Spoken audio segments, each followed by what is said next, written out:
Title: Victoria Langford Interview. Subtitle: Submission, Wind and Other Duties as Assigned. Scene 1. The dock. The marina was too quiet for 7:45 a.m. Ethan Rivera stepped off the Uber dockside, slinging his canvas pack over one shoulder. Sunlight bounced off chrome cleats and white fiberglass hulls. Every boat here gleamed like it had never been used, and he had no idea which one belonged to her. Until he saw her. Victoria Langford stood on the stern of a 75-foot sailing yacht named Overture, barefoot, clipboard in one hand, espresso in the other. Tank top, white shorts, sunglasses. She didn't wave, just tilted her chin slightly as if to say, "You made it." He took the invitation and climbed aboard. "You're early," she said. "That's good. Good morning, Miss Langford." "It's Victoria now. I sold the company. Remember?" She turned without waiting for a response. He followed her across the deck, ducking under polished lines and catching glimpses of teak, brass, and unforgiving order. The boat wasn't flashy. It was meticulous, like her. They sat across from each other at a narrow table under the shaded aft awning. A soft breeze teased the edge of her clipboard. She clicked her pen once. "This is an interview," she said, "but not in the traditional sense." "You're not here for a consulting position." Ethan blinked. "I'm not. Not primarily." She slid the clipboard toward him. It had a typed heading: Position Overview, Private Companion and Sailing Attach. Beneath it, Voyage Duration 4 weeks minimum, possibly longer.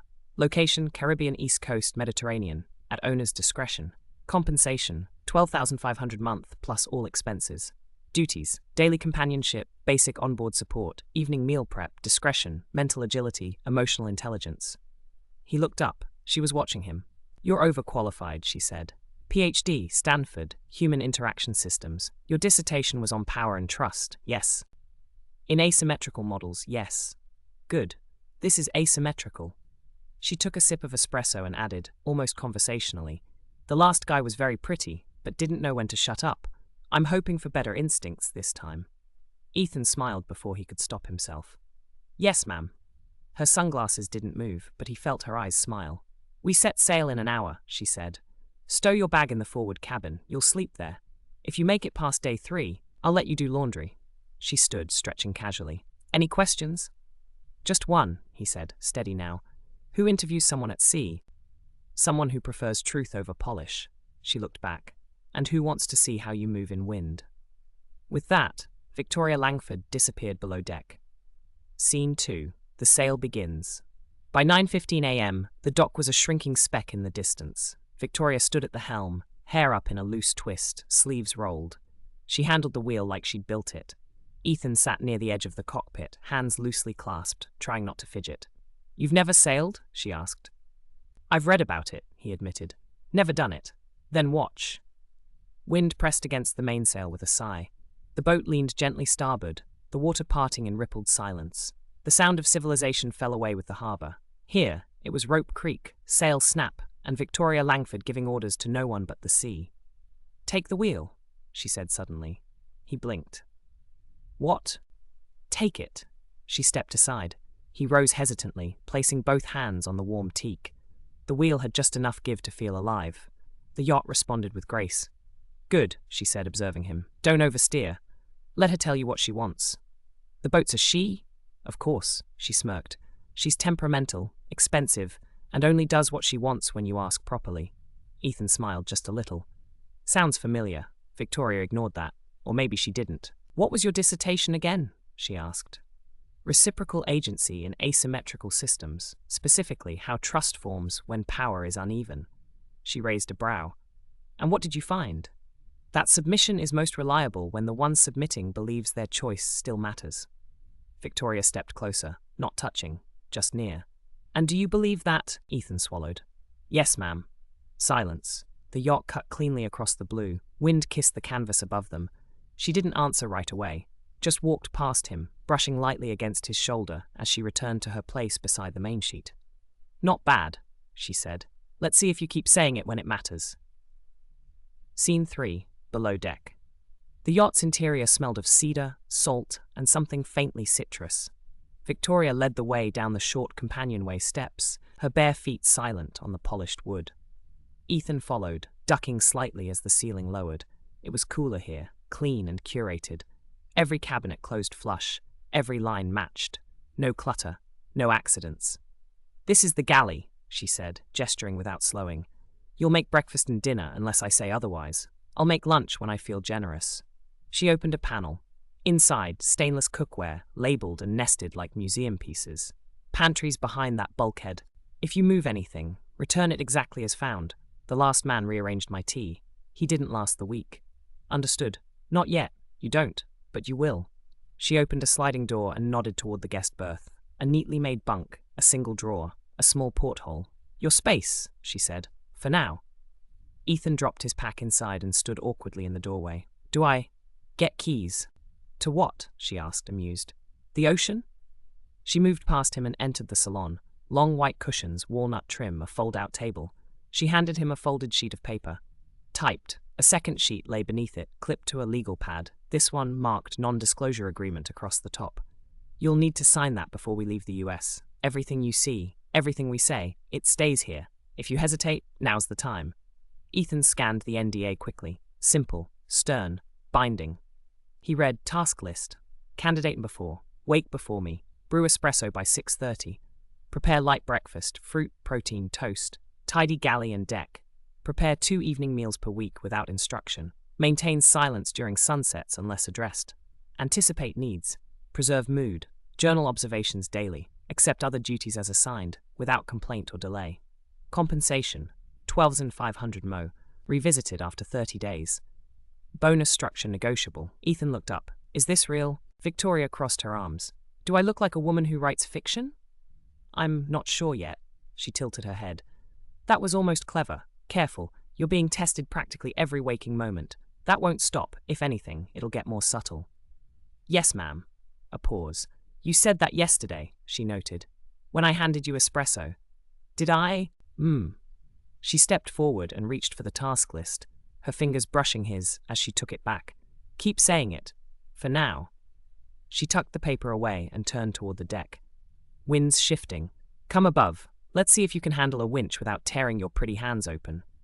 Ethan followed, pulse quickening. He didn't know if she meant it as a challenge, a compliment, or a threat, possibly all three. Scene 4. The compromising moment. Dusk folded itself into the sea. The sky was a watercolor, bleeding from peach to indigo, the sails furled, the anchor set. The yacht rocked softly in the cove, a private cradle between 2 uninhabited quays. No traffic, no noise, just the whisper of water against hull. Ethan brought up 2 plates from below, grilled fish, couscous, and shaved fennel. The apron strings at his waist had come loose. As he placed her plate down, Victoria stood and stepped behind him. "Hold still." She retied the apron, looping it twice and cinching it tight at the small of his back. Her hands lingered a moment longer than necessary, firm, practiced. Then she returned to her seat. He placed the plate in front of her without speaking. She looked at it, then at him. "You remembered the citrus glaze. You mentioned it during lunch." She didn't smile, but she did eat, slowly, gratefully. Ethan sat across from her with his own plate, unsure if conversation was allowed. "You're observant," she said after a few bites. "That's better than obedient." "Can't I be both?" She finally smiled. It was small, lopsided. "You're trying too hard," she replied. "But I like that too." The air between them grew quiet again. Not empty, just taut. Then she leaned forward, brushing something, maybe lint, maybe imaginary, from his collarbone. Her hand lingered a fraction too long. As he bent to retrieve a fallen napkin near her foot, she reached down and gently tucked a loose strand of his hair behind his ear. It was a subtle gesture, but it froze him in place. She didn't move away. "Tell me something," she said. "Anything." "Do you think this is a job?" He swallowed. "No, ma'am." "Then why are you still calling me ma'am?" "Because I haven't earned the right to call you Victoria." The words sat between them like a confession. Then, click. A flash of light. From the motor cruiser idling just 100 feet off their bow, someone had taken a photo. The lens was long, ridiculously long, the kind reserved for birdwatchers and celebrity stalkers. Just one snap, the faint mechanical click lost to the water. But the gesture was unmistakable. Not hidden. Not denied. Ethan turned sharply, his jaw already tensing. "They took a picture," he said, voice tight. "Of us." Victoria didn't turn. Her fork paused midair. "Of me, Ethan. You were collateral. Don't confuse the lens's interest." Should I say something? Should I go confront them? He asked, heat rising behind his eyes. You already reacted, she said, measured. That's all I needed to see. So, is that it? You're done with me now? She stood and walked to the edge of the deck, watching the other boat. Its lights were dimming. No sound. Whoever took the photo wasn't interested in small talk. Do you want to go? She asked, without turning. He stood slowly. No. Then stop asking for permission to stay. A heavier silence settled between them, the kind that folds into the skin and stays there. Ethan? Yes. Don't make me doubt your instincts now. Yes, ma'am. She turned at last. Her eyes were unreadable in the low light. Good. Clear the table, then go below. I'll decide if you stay after breakfast. He nodded. As he moved to collect the dishes, he reached for the wine bottle and refilled her glass, just as the yacht tilted. A sharp gust, a clumsy hand, cold white wine spilled across her kaftan. Ethan froze. She looked down, then stood without a word. You do have a gift for spectacle, she said, tugging the sash at her waist.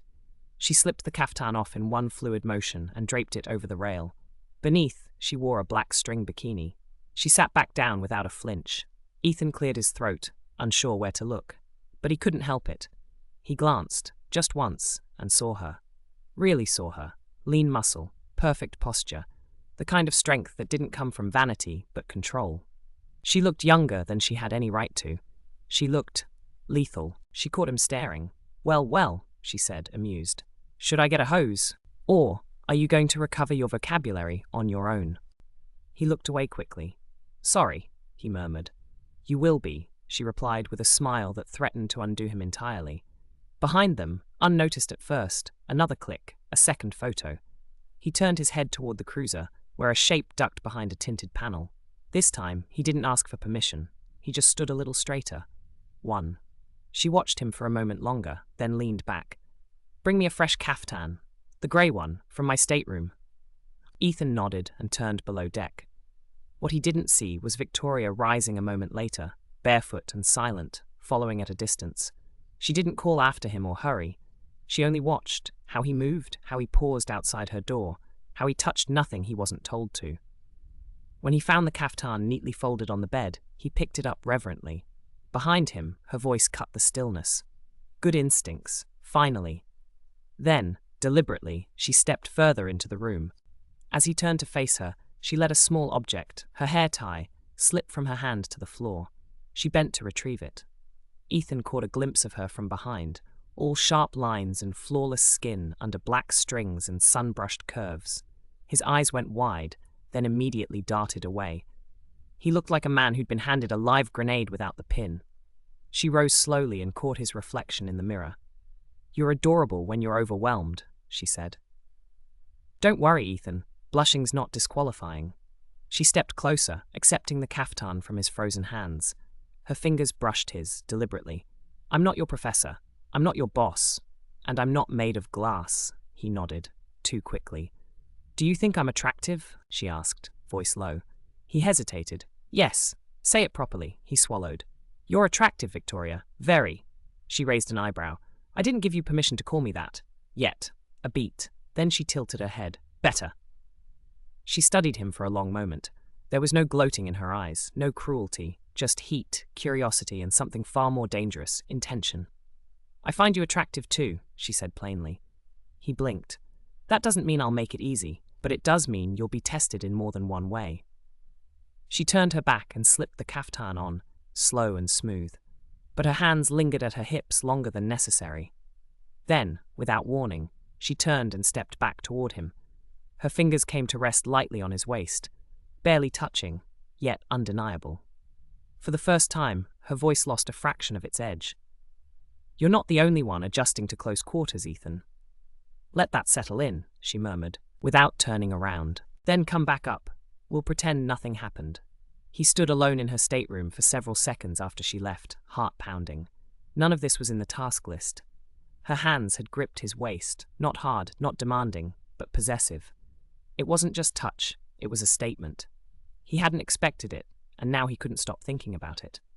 Scene 5, the decision. The sea was glass that morning, pale sun, still air.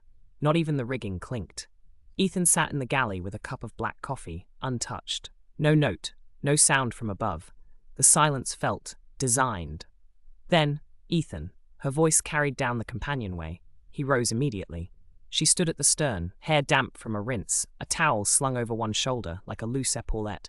She didn't greet him, just motioned to the cushioned bench across from where she sat. "Sit," he did. "I don't believe in second interviews," she said, eyes on the horizon. "They waste time and reveal nothing new. People don't improve that quickly." He waited. "This isn't a job," she continued. "It's a role. You'll sail with me. You'll serve, observe, anticipate. You'll know when to disappear and when to sit down beside me without being asked." "Yes, ma'am." Her gaze sharpened. "That almost sounded like a slip, Dr. Rivera." He cleared his throat. "Just muscle memory. Won't happen again." "See that it doesn't," she said, but her voice had the faintest trace of amusement curling beneath the surface. "It's a role. You'll sail with me. You'll serve, observe, anticipate. You'll know when to disappear and when to sit down beside me without being asked." "Yes, ma'am. You'll be still when I need silence. You'll speak when I need human gravity." "Understood." "No, not yet." She turned to him now, fully, legs crossed, one brow lifted, gaze clinical. "Do you want this, Ethan?" "Yes." A pause. Not hesitation. Honesty. "Because I want to learn how to serve someone who doesn't need me, only chooses to keep me." She blinked once. No smile, no approval, just stillness. "Good," she said. "Then let's be clear about the terms." She reached down and pulled out the same clipboard from their first morning. A fresh page, a new heading, "Position accepted." She tapped the page once, then folded it and tucked it under her leg. "We'll set course for Turks and Caicos today. I want the galley prepped, the linen changed, and espresso on the table by 6 tomorrow. Your drawer privileges are extended." Ethan nodded, standing slowly. "One last thing," she said. He stopped. "It's not a job, Ethan. It's a position." He met her eyes. "Yes, ma'am." She turned back to the sea. He hesitated. Then, moved by something unspoken, Ethan took a step forward. She didn't move. He leaned in, just slightly, unsure of the distance, unsure of himself. Her hand came up, not to push him away, but to stop him, her fingers resting lightly at his jaw. "No," she said softly. "You don't initiate." He nodded, chastened. She let her hand fall, but not without one final brush along his cheek. Then, as if sealing it, she stepped in and kissed him. The kind of kiss meant to seduce and to mark, to imprint. When she stepped back, her voice was velvet and final. "Now go prep the galley. I expect you to impress me." He turned away, pulse thudding, and didn't dare look back. But he felt her eyes on him, sharp, measuring. He wondered if she could see how unsteady his hands were, how his breath came shallow. The kiss hadn't unbalanced him, it had claimed him. A flicker of fear or awe curled low in his chest. He didn't know if he was being hired or hunted. And behind him, the deck was already beginning to hum with quiet wind. Scene 6, underway. The storm hit just after 2 a.m. Ethan jolted upright in the dark, heart thudding, the creak and shudder of the hull making it impossible to ignore. Rain battered the windows, wind snarled above deck. No alarms, no shouting. But the pitch of the boat had changed, and something primal told him that staying in bed was not an option. Wearing only his tight-fitting blue shorts, he climbed barefoot up the companionway. Victoria was already at the helm, hands steady on the wheel, autopilot disabled. She stood like a statue carved from moonlight and control, wearing a clinging red negligee and a black satin cover that fluttered behind her in the gale. Lightning flickered behind her. For one moment, she looked mythic. Ethan froze. She didn't turn. "You plan on just watching? Or are you here to help?" He scrambled toward the mainsail lines. "Tell me what to do." "Shorten sail," she barked. "We'll rig the storm canvas once you get your balance." He nodded, all instinct now, the wind and her voice the only two things he trusted. The deck was slick, the ropes alive with tension. But she didn't slow down, and neither did he. Somewhere inside him, something clicked into place. She was testing him again, and he would not fail this. A sudden gust snapped the sail with a thunderous crack. The deck pitched hard, and Ethan lost his footing.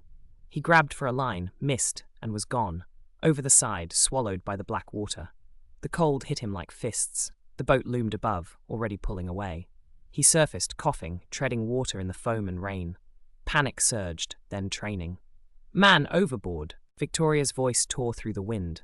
He glimpsed her at the rail, already turning the wheel hard over. She was barefoot, soaked, moving like fury incarnate. The yacht came about fast, too fast for a woman in silk. She shouted something he couldn't hear over the storm, but he saw the lifeline arc out above him. She was aiming. The rope hit the water a meter away, then another, closer. Her third throw hit his shoulder. He grabbed it, she pulled. He climbed up the swim ladder, lungs burning, shivering, humiliated. She stood over him, dripping, negligee clinging to her like second skin. "What the hell were you thinking?"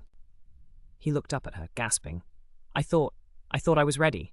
She crouched, hand on his chest, pressing hard enough to feel the thudding beneath. "Then learn faster. I don't plan to lose you, Ethan. Not out here. Not yet." She stood, turned and walked back to the helm, then stopped. Her eyes dropped. Her negligee was gone, torn somewhere in the chaos. What remained clung to her hips in shreds. Her bare skin gleamed in the storm's silver light. She inhaled once, steadying herself, then turned slowly back toward him, fully aware of her nakedness. She didn't flinch. Ethan's gaze faltered, not out of desire, but out of reverence. He looked away, face burning. "I didn't mean." "Don't apologize," she said. She stepped close, the wind plastering her hair to her face. Her hand came to rest on his soaked shoulder.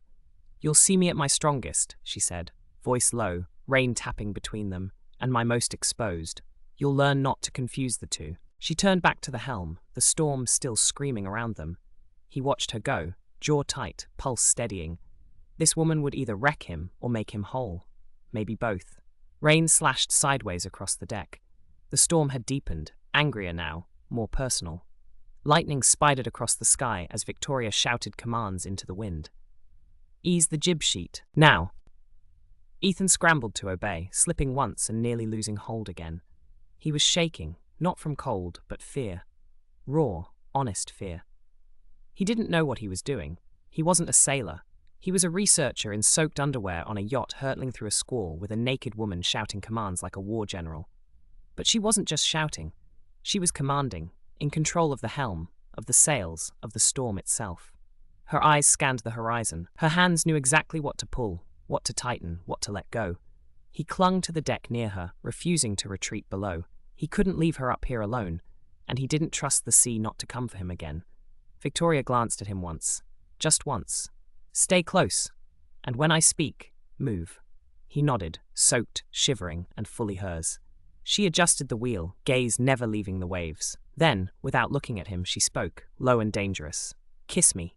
He blinked, unsure he heard her right over the howl of the wind. "Now, Ethan, while we're alive enough to regret it." He moved toward her, slow at first, then steady.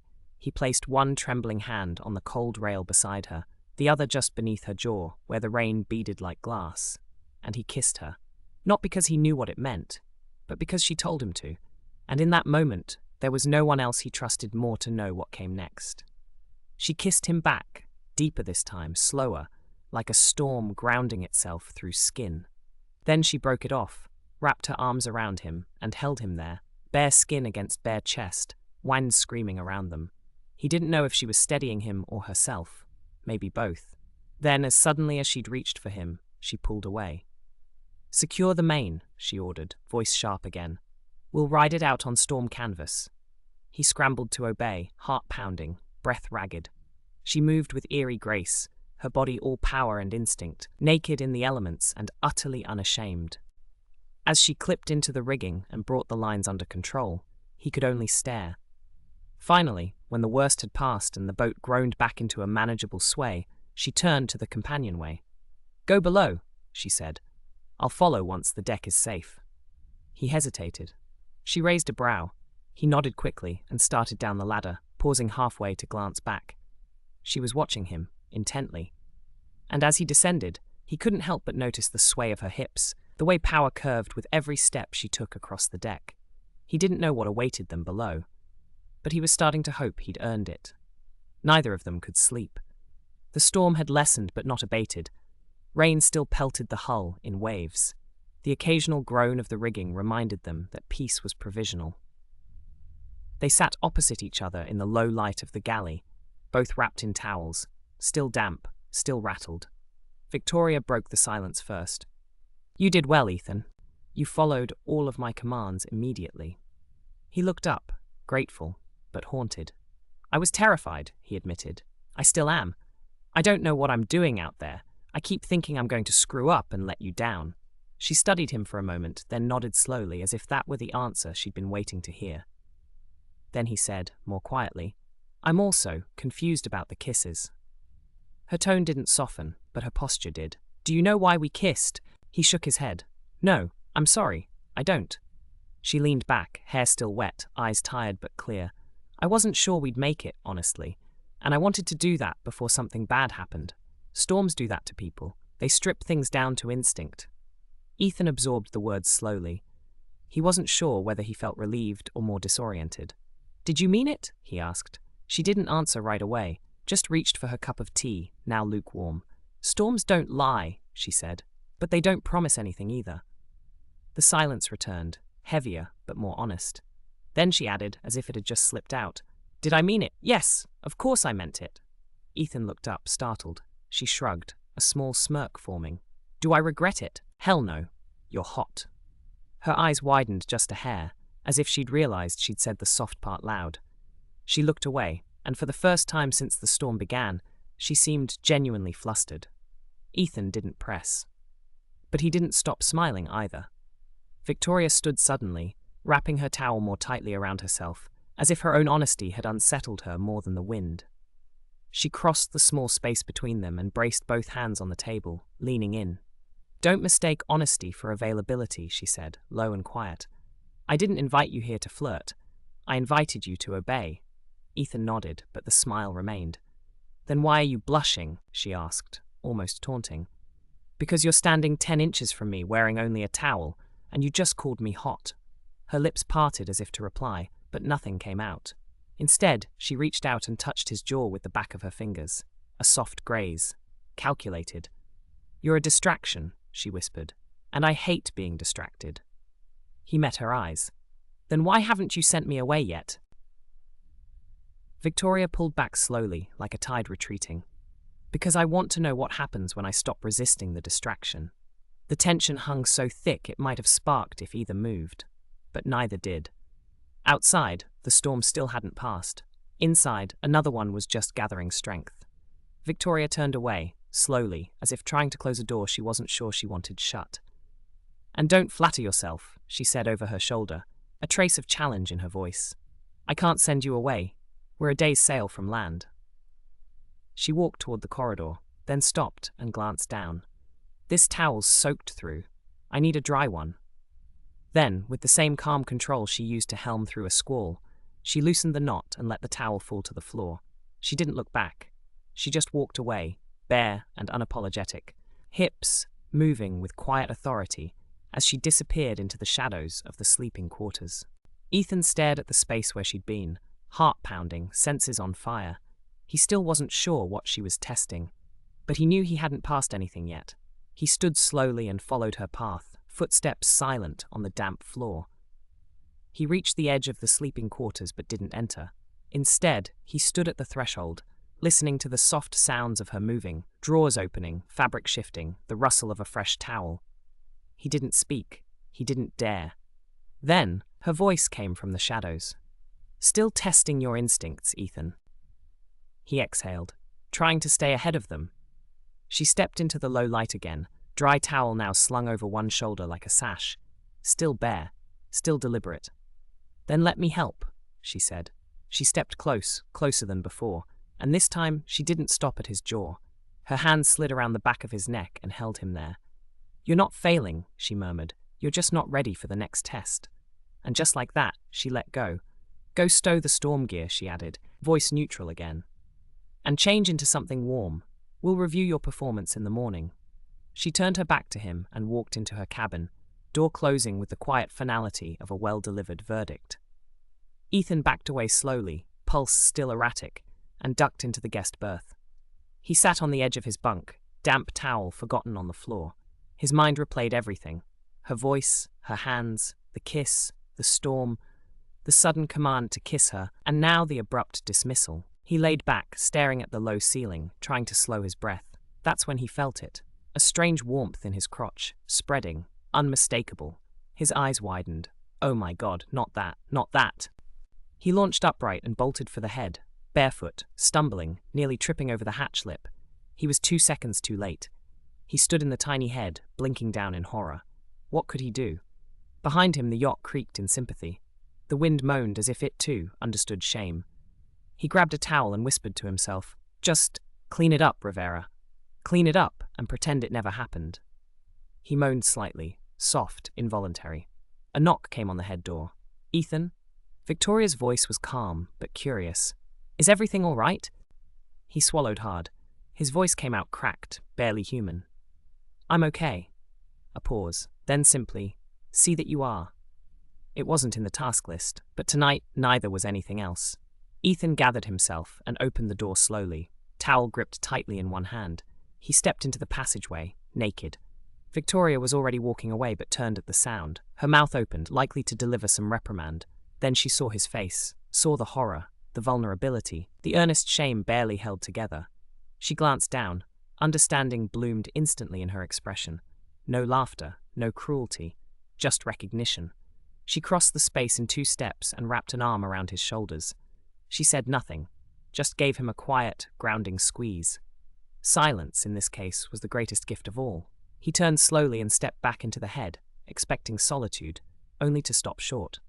Victoria was already inside, crouched, cleaning up the mess, his breath caught. "Oh my, I'm so sorry, ma'am." She finished wiping the last bit, stood and turned to him, expression unreadable. Then, softly, "Hottest thing anyone has ever done. Damn, I don't know what to say. Hottest thing a guy can do. Thank you." She hadn't meant to say it aloud. The words were out before she could weigh them, regulate them, filter them through the layers of command she always wore like armor. But they were true. The vulnerability, the raw honesty of his shame, it disarmed her more than any clever retort ever had. And now it hung between them, warm and unguarded. She didn't take it back. Then, just before turning to leave, she stepped forward, leaned in, and kissed him on the temple. Quiet, reverent, claiming nothing. A thank you, a pause, a truth sealed without words. She stepped back, expression unreadable once again.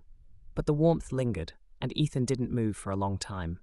He had never felt so exposed, so profoundly, helplessly seen. The humiliation clung tighter than any wet towel. But when she didn't laugh, when she didn't mock or dismiss or recoil, something in him fractured and reformed. She crossed the line he thought he couldn't survive and met him there, quietly, without judgment. And then she thanked him. The kiss on his temple didn't confuse him. It didn't entice him. It anchored him. It said, "You were real with me." And I noticed. He hadn't passed a test. He hadn't proven his strength. He'd failed in the most human way possible, and somehow that had been enough. So when she nodded and said, "Oh yeah," he believed her. Not just the words, but the truth underneath. He blinked, stunned. "You serious?" She nodded once. "Oh yeah, oh yeah." Scene 7. Morning after. A new shadow on the horizon. The sky had cleared, though the sea still carried a bruised hue. Swells rolled slow and wide beneath a slate-grey light, the kind that makes you whisper without knowing why. Ethan stood in the galley, brewing espresso. His hands were steadier than they had any right to be. He heard her bare feet before he saw her. Victoria entered, dressed in a loose shirt and dry shorts, hair tied in a knot, eyes clear but unreadable. She paused in the doorway, as if checking to see if the night still lingered. "Storm's past," she said quietly. He nodded. "I know, I can feel it." She accepted the espresso without comment, took a sip, then leaned against the counter opposite him. "You slept." "A little. Me neither." They drank in silence, the kind that had less weight than the one before. It was a quieter tension, not gone, just evolved. After a moment she said, "You didn't break." He looked up, "Felt like I did. Then you broke well." She set her cup down. "We're not heading to Turks and Caicos, by the way. Wind's shifted. I've decided on a different leg." "Where to?" She smiled, not at him, but at the idea of it. "North, then east, maybe Bermuda, maybe nowhere." Ethan exhaled through his nose and gave the smallest smile. "I'm still in." She nodded once, as if that had never been in doubt. Outside, the sun broke through, and the yacht rocked gently towards something not yet named.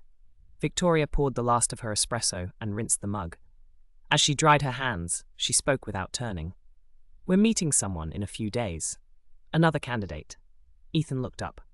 "For what?" "Same position you interviewed for. Same duties, same rules." His mouth opened, then closed. "You didn't mention. I didn't need to. She till now. She turned then, expression calm. 3 is the right number for this voyage. It always has been.